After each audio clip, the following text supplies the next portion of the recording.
நானும் கதை சொல்ல ரெடி ஷாய்க்குட்டி.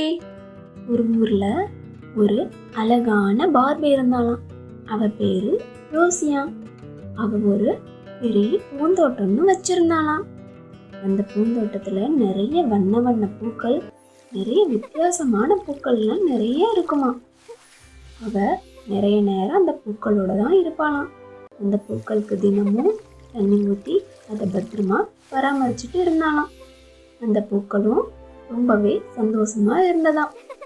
ஒரு நாள் அப்படிதான் அவ அந்த பூக்களுக்கு தண்ணீர் ஊத்திட்டு இருக்கும்போது திடீர்னு அந்த பூக்கள்ல இருந்து ஒரு சத்தம். என்னடான்னு பார்த்தா அதுல இருந்து ஒரு குட்டியா பூக்கள் தேவதை வெளியே வந்ததாம். ரொம்பவே ஆச்சரியமா இருக்கு. யார் நீ? நான் தான் பூக்களின் தேவதை. என்னோட பேரு லிசா. நீ இந்த பூக்கள் மேல வச்சிருக்கிற அன்பை பார்த்து நான் ரொம்பவே மகிழ்ச்சி அடைஞ்சு உன்னை என்னோட உலகத்துக்கு கூட்டிட்டு போகிறதுக்காக வந்தேன். லிசா, நிஜமாலுமா சொல்றீங்க?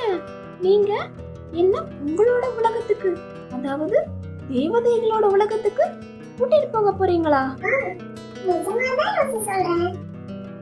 இன்னைக்கு ஒரு நாள் எங்களோட உலகத்தை கூட்டிட்டு போய் உன்னை மகிழ்ச்சியா வச்சுக்க போறேன் அப்படின்னு சொல்லி அந்த தேவதை ரோசியை கூட்டிட்டு அவங்களோட உலகத்துக்கு போனதாம். ரோசி, எங்க உலகத்துக்கு வந்தாச்சு. இதுதான் எங்களோட உலகம். வா, உனக்கு என்னோட வீட்டையும் காட்டுறேன். லீசா அவளோட உலகத்தையும் அவளோட வீட்டையும் ரோசிக்கு சுத்தி காட்டிட்டு இருந்தா. லீசா, என்னால இதை நம்பவே முடியல. உங்களோட உலகம் ரொம்பவே வண்ணமயமா ரொம்பவும் அழகா இருக்கு. உன்னோட வீடும் ரொம்ப அழகா இருக்கு. எனக்கு இந்த இடம் ரொம்பவே பிடிச்சிருக்கு. ரோசி, இங்க பாரு. இவங்கதான் என்னோட ராணி. ராணி, இதுதான் நான் சொன்ன ரோசி. வணக்கம் ராணி, உங்களை பார்த்ததுல எனக்கு ரொம்பவே மகிழ்ச்சி. வணக்கம் ரோசி. நீதான் இயற்கை மீதும் பூக்கள் மீதும் நிறைய அன்பு செலுத்துறவளா?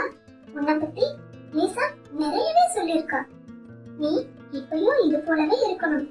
இயற்கை மீதும் பூக்கள் மீதும் எல்லா உயிரினங்கள் மீதும் அன்பு செலுத்தணும்.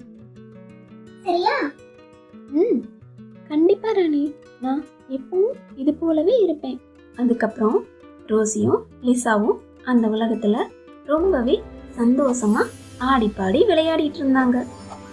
அப்புறம் அந்த தேவதைகள் ரோசிய அவளோட உலகத்துக்கு கொண்டு வந்து விட்டுட்டாங்க. தினமும் ரோசியை பார்க்கறதுக்காக லிசாவும் கூட இன்னும் சில தேவதைகளும் வந்து அவளோட கொஞ்ச நேரம் விளையாடிட்டு அவளை பார்த்துட்டு அவங்க திரும்பி போயிடுவாங்க. ரோசி இயற்கை மீதும் பூக்கள் மீதும் அவ காட்டின அன்பு அந்த தேவதைகளே வந்து அவளை அவங்களோட உலகத்துக்கு கூட்டிட்டு போனாங்க. நீங்களும் எல்லா உயிரினங்கள் மீதும் அன்பு செலுத்தணும். ஓகேவா?